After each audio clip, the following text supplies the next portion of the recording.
My name is Alex Brennan, and I'm 34 years old.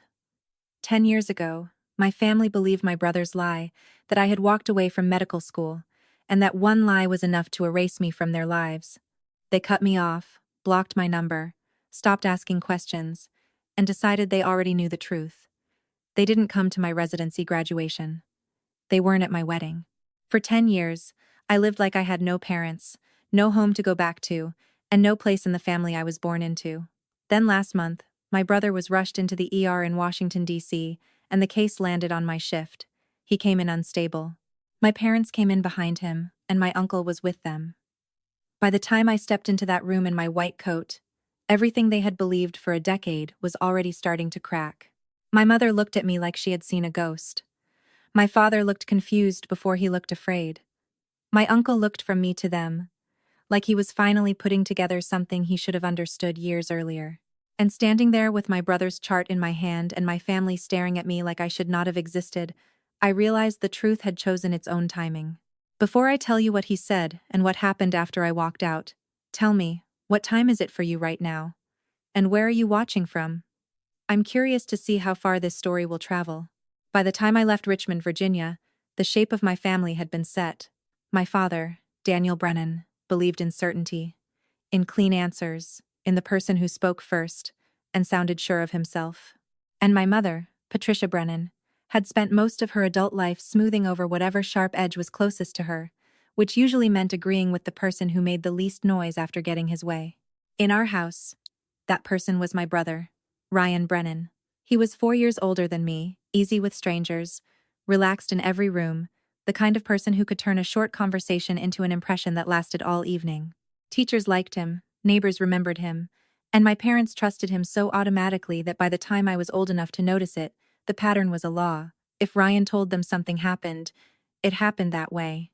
If I said otherwise, I was correcting him, and in our family, correcting Ryan sounded too much like causing trouble. I was quiet, serious, and good at school, which turned out to be a combination adults praise in public and ignore in private. Ryan could come home with a polished story about anything, and my parents would lean in. I could bring home results, transcripts, recommendation letters, and there was always a question waiting for me instead of real interest. My father wanted to know what a grade meant for my future, not how hard I had worked for it. My mother wanted to know whether I was eating enough, sleeping enough, or making things harder on myself than they needed to be. Neither question was cruel on its face, but neither one ever reached me. I grew up in the same house as my family, and spent most of my childhood feeling like I lived just outside the center of it.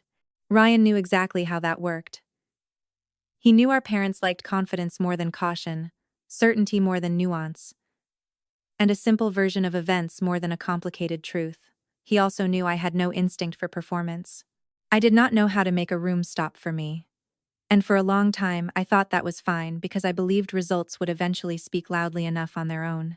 They never did, at least not in Richmond. The first time I felt the balance shift was the spring I got accepted to medical school in Philadelphia. My acceptance email came late in the afternoon, and I read it 3 times before I let myself believe it. When I finally walked into the kitchen with my laptop in my hand, both of my parents looked up at once. My father stood, and my mother covered her mouth. It was the time in my life I felt every eye in the room turn toward me. For about a week, I was the child people called about. My mother told relatives. My father repeated the name of the school like he was testing the weight of it and deciding he approved. Even the silence at dinner changed. It made space for me, in a way I was not used to. And because I was not used to it, I noticed who hated it first. Ryan never argued with me, never said anything bitter, never did anything obvious enough to be called jealousy. But I watched his expression tighten when our parents asked me questions they would normally have asked him. He smiled the way people do when they were already rearranging the room in their heads. My Uncle Mark was the only person in the family who seemed to notice more than he said. He was my mother's older brother, a contractor from just outside Richmond, practical, unsentimental, and one of the few people who spoke to me like I did not need to compete for a place at the table. He did not flatter me, and that was part of why I trusted him. If he said I had done something well, he meant it. When I got into medical school, he was the first relative who asked me what doctor I wanted to become, instead of treating the acceptance itself as the finish line. Looking back, that was the season when everything started moving under the surface. I left Richmond believing distance might solve what closeness never had. I thought Philadelphia would give me room to become someone my family would finally have to see clearly. I thought the hard part would be the work, the hours, the debt, and the pressure. I did not understand yet that the hardest thing waiting for me was not in a lecture hall or a hospital. It was still back home, learning how to survive the fact that for the first time in our lives, I was becoming someone Ryan could not talk over so easily. Then life narrowed all at once. By my second year in Philadelphia, medical school had stopped feeling like a challenge and started feeling like weather, something constant, exhausting, and impossible to argue with. I knew how to move through long days by then, how to memorize what needed to be memorized, how to stay calm in rooms where everyone was tired and trying not to show it. I was not thriving in some dramatic way, but I was doing what I had always done best. I was steady. That steadiness mattered the summer my Uncle Mark got sick. It did not happen in a single catastrophic moment. It started with fatigue, then pain he tried to ignore, then a string of appointments that turned into scans, specialists, billing disputes, and one of those medical spirals that can swallow a person before they understand what is happening. He was living alone, still insisting he was fine when he was not. My mother called me after one of his hospital visits, and for the first time in years, it felt like someone in my family was speaking to me because they needed what I knew. I drove down that weekend, sat with Mark through paperwork no one had organized, reviewed notes from physicians, and watched him try to make practical decisions while half-medicated and in pain. The problem was never just his diagnosis. It was the mess around it. Insurance delays, referrals that took too long, records that had not followed him, bills arriving before treatment plans were even settled. And a man who had spent his life solving tangible problems suddenly trapped in a system that required patience he did not have and energy he could not spare. I started helping because someone had to. Then I kept helping because once I understood how disorganized everything was, walking away would have felt like abandoning him. I spoke to an advisor in Philadelphia, then to the Student Affairs office, and laid out exactly what was happening. They approved a formal leave. My standing in the program was protected, my place was held, and every part of it was documented. I remember the relief of seeing that approval in writing. It was not a defeat. It was not me falling apart. It was a pause with a purpose, one made through the channels I was supposed to use. I still believed at that point that paperwork would speak for me. I told Ryan because I thought keeping him informed was the mature thing to do. He sounded almost thoughtful on the phone. He asked the right questions, the kind that made it seem like he was following the details instead of collecting them. How long the leave would last, whether the school had signed off, whether I was sure I could come back without losing momentum. I answered everything plainly because there was nothing to hide. Uncle Mark was sick, I had approval, and I would return when his situation stabilized. 3 days later, my father called after 10 at night. He did not ask how Mark was doing. He went straight to accusation with the force of someone who thought he had been made a fool of. He said Ryan had told them I was done with medical school, that I had left because I could not handle it, and that helping Mark was just something I was using to cover the truth. I tried to explain the leave in one breath, then another, but the call had started too far gone. My mother got on the line and sounded worse, not angrier, but humiliated. What Ryan had done was smarter than a simple lie. He had taken facts that were real. My time away, Mark's illness, and the uncertainty of it, then arranged them into something easier for my parents to believe than complexity. He had told them I was overwhelmed. He had said I did not want them asking questions because I already felt ashamed. He had made my silence in Philadelphia sound secretive instead of busy, and my practical decisions sound like a collapse. Every piece he used was close enough to reality to feel plausible. I gave them the name of the office that approved my leave.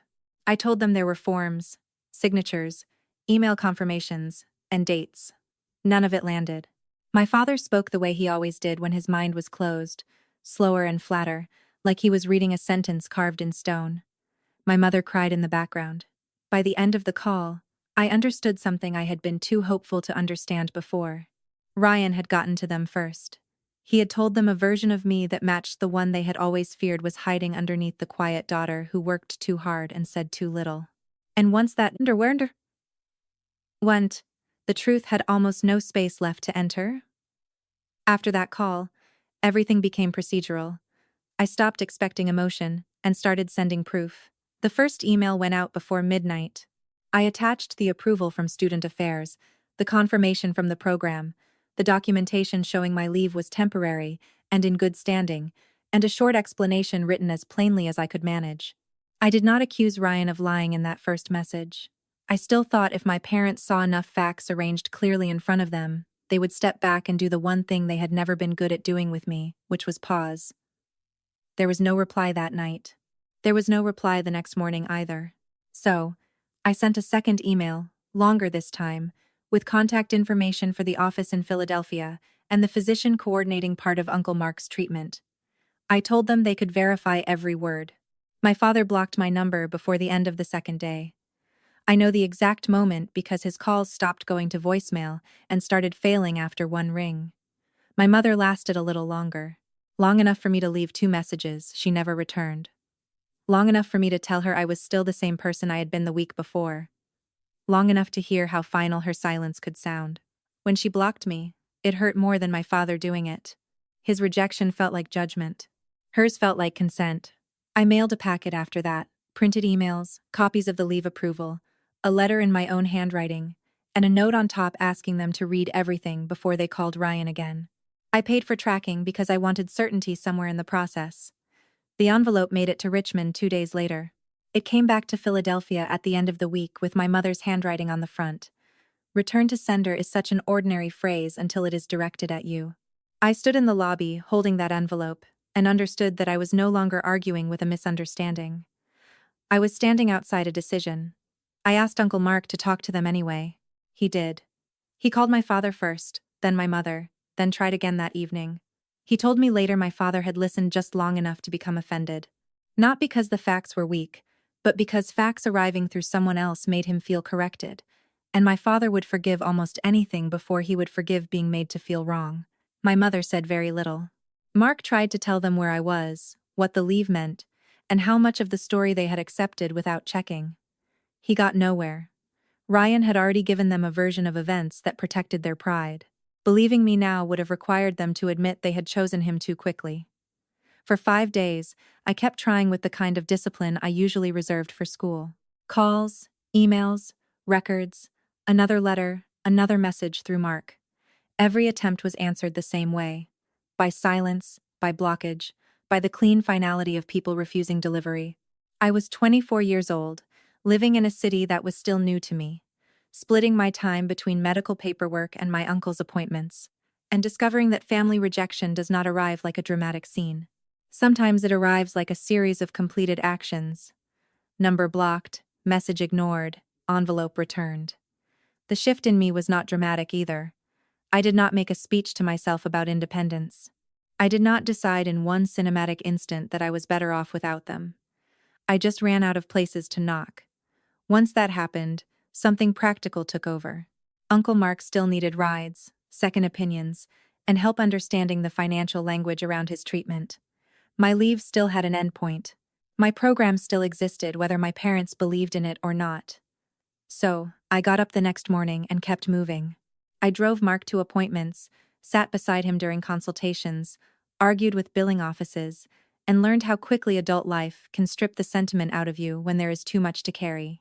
By the time his situation stabilized enough for me to step back, I was no longer waiting for my phone to ring. I gathered my paperwork, confirmed my return to Philadelphia, and packed with the same care I had used when I left Richmond for school. Except this time, there was no illusion attached to it. I was not going back to build a future my family would celebrate. I was going back because my future had become mine alone. And if I was going to survive what they had done, I was going to have to build the rest of my life without asking anyone back home to witness it. Back in Philadelphia, I learned how much easier it is to survive loss when your schedule leaves no room to study it. I returned to the program, met every requirement in front of me, and kept my head down with the kind of focus that looks calm from the outside and feels like force from the inside. I stopped checking family numbers. I stopped imagining apologies. I put my energy into rotations, exams, overnight shifts, and the discipline of becoming someone whose life could not be undone by a lie told in another state. I finished medical school without any help from Richmond, and without any illusion that support was waiting there if I ever needed it. Residency was harder, cleaner, and in some strange way, kinder. Training stripped everyone down to what they could actually do. And in that environment, I finally understood something that had taken me years to learn. Competence reaches people in ways personality sometimes does not. You can be overlooked at a family table for half your life and still become impossible to ignore in a hospital if you know what you are doing under pressure. That lesson settled in during my intern year, and it stayed with me through every service after that.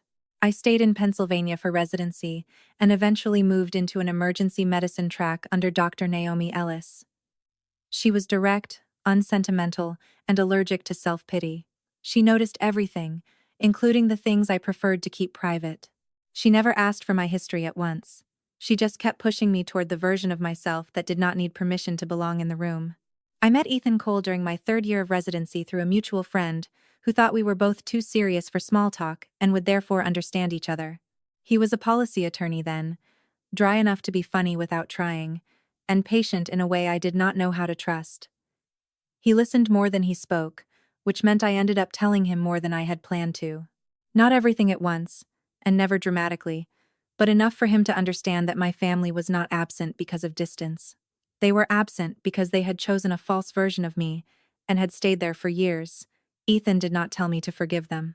He simply treated the facts of my life as facts and let me see how different that felt. My residency graduation came on an afternoon with folding chairs and cameras held high. Dr. Ellis was there. Ethan was there. Uncle Mark came down from Virginia in a pressed shirt that fit him badly and looked better on him because of it. My parents were not there. Ryan was not there. That part did not surprise me, but it still marked the day. Absence has shape. It shows up in photographs, in who is standing at the edge of the frame, in whose hands are empty after the ceremony. I let myself feel that for one evening. Then I went back to work the next morning. I married Ethan 2 years later in a small ceremony just outside Philadelphia before we moved north together. Uncle Mark walked me down the aisle, steady and unembarrassed, as if he had decided long before that no empty role in my life was going to stay empty if he could help it. Dr. Ellis came with a gift practical enough to make me laugh. My parents did not call. They did not send a card. Ryan had already explained my absence from the family so many times by then that he no longer needed new details. According to him, I was the one who had cut ties, the one who thought I was too good for Richmond, the one who chose ambition over family. I only learned later how actively he had protected that story.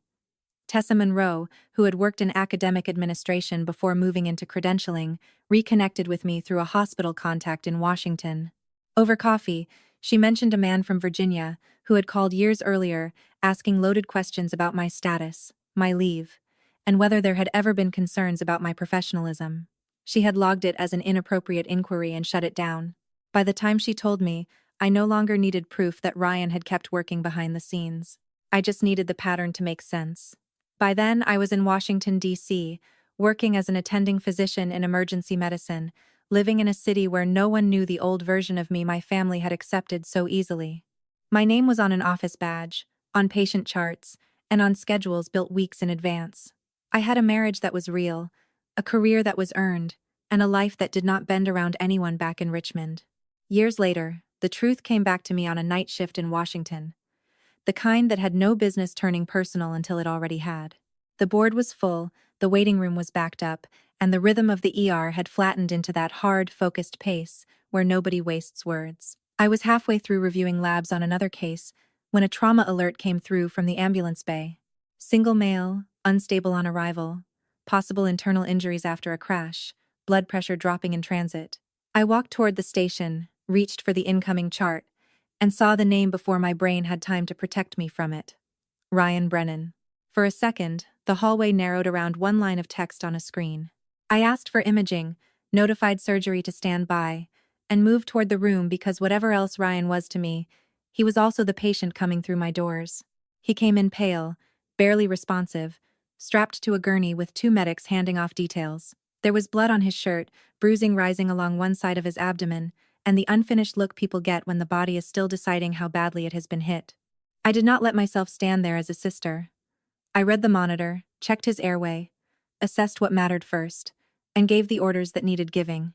Pressure, imaging, fluids, pain control, blood work, consults, reassessment.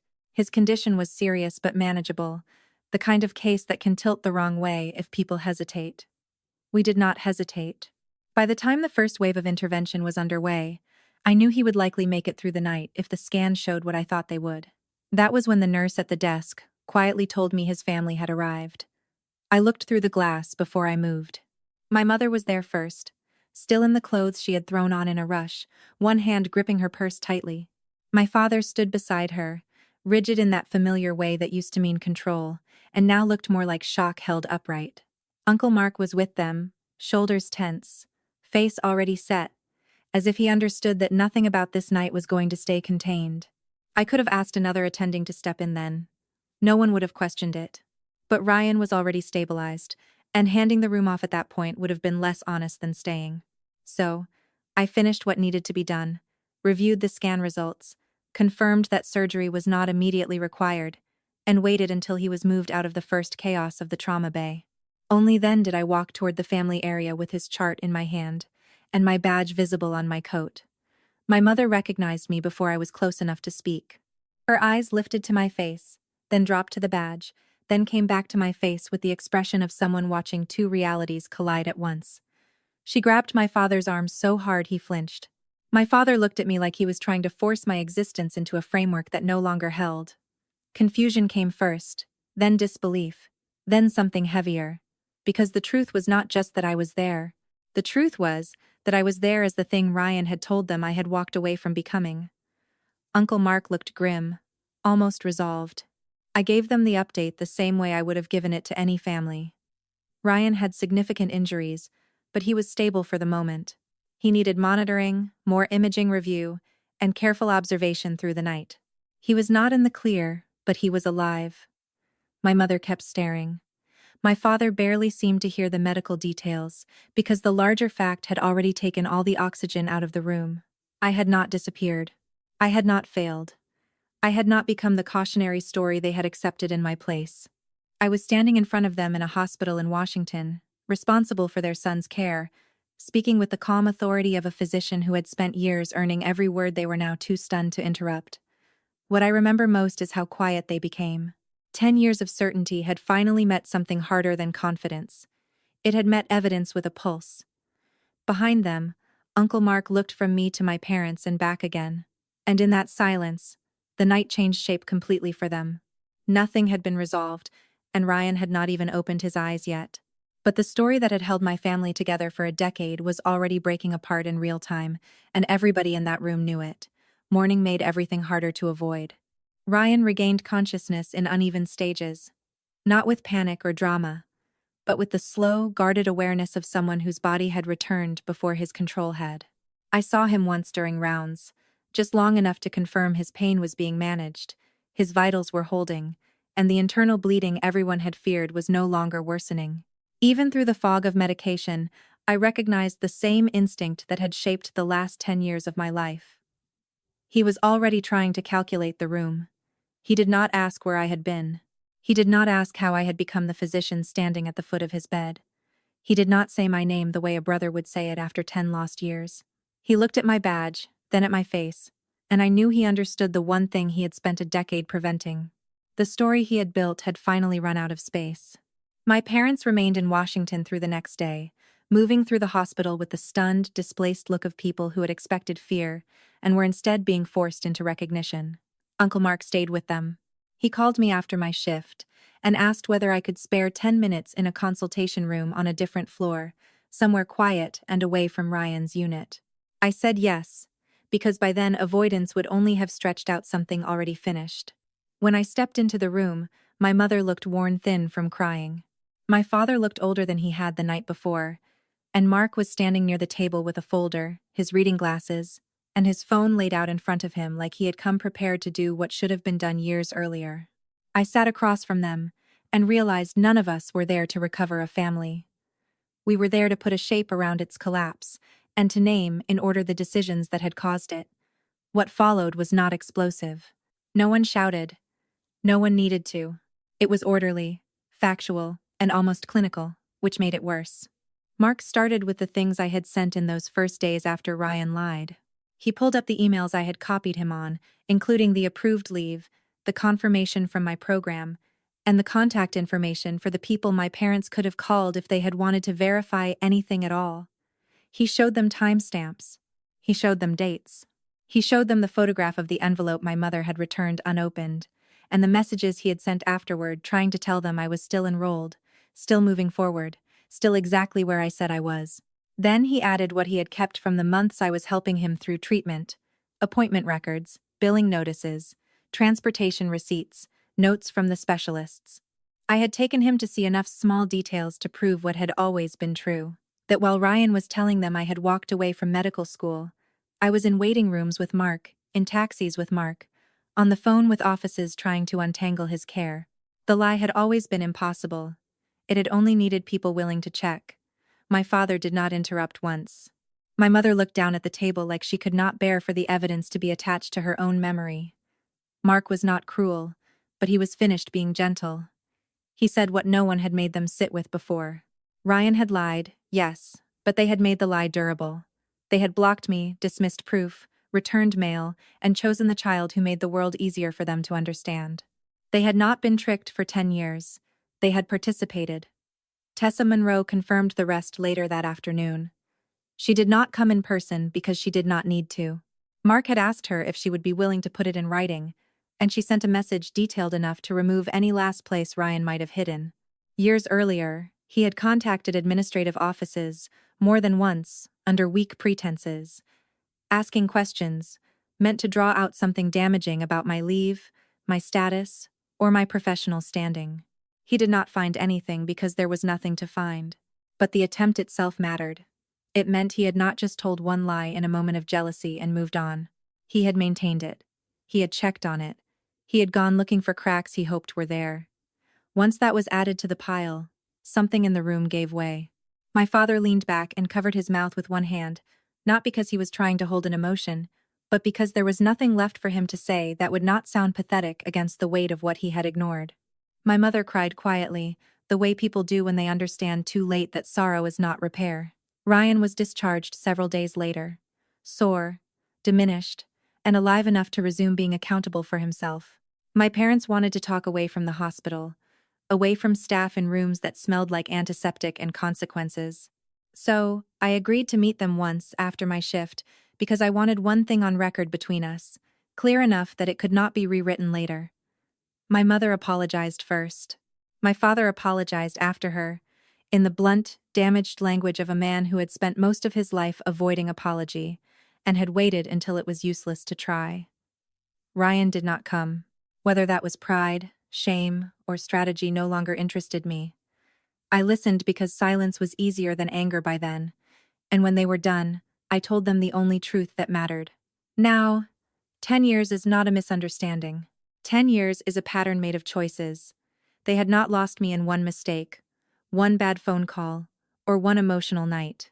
They had handed me away repeatedly. Every time they chose not to verify, not to read, not to call, and not to ask themselves why their son needed my life to sound ruined, in order for him to feel secure inside his own. That was why there would be no rebuilding, no counseling, no future holiday, no careful re-entry into a relationship that had been dead long before Ryan ended up in my ER. I had built a real life without them, a marriage that was solid, a career I had earned, a home that felt calm, and a version of peace that had cost too much to place in the hands of people who had already thrown it away once. Ryan would live with the collapse of his credibility. My parents would live with the knowledge that when the truth finally stood in front of them, breathing and undeniable, they had already spent 10 years choosing comfort over character. As for me, I left them where they had left me long ago, outside the life that mattered most. If there is any lesson in my story, it is this: the truth can arrive late and still matter, but lateness does not cancel consequences. And love without accountability is just loyalty to whatever feels easiest in the moment. If you have ever had to choose between begging to be believed and building a life anyway, choose the life. Thank you for listening to mine. And if this story stayed with you, leave me a comment and tell me what you would have done. At Pro Revenge Stories, our team works hard to create meaningful and compelling fictional stories that entertain while sharing valuable life lessons. We are committed to producing original fictional content designed to deliver educational messages, emotional insight, and positive takeaways for our viewers.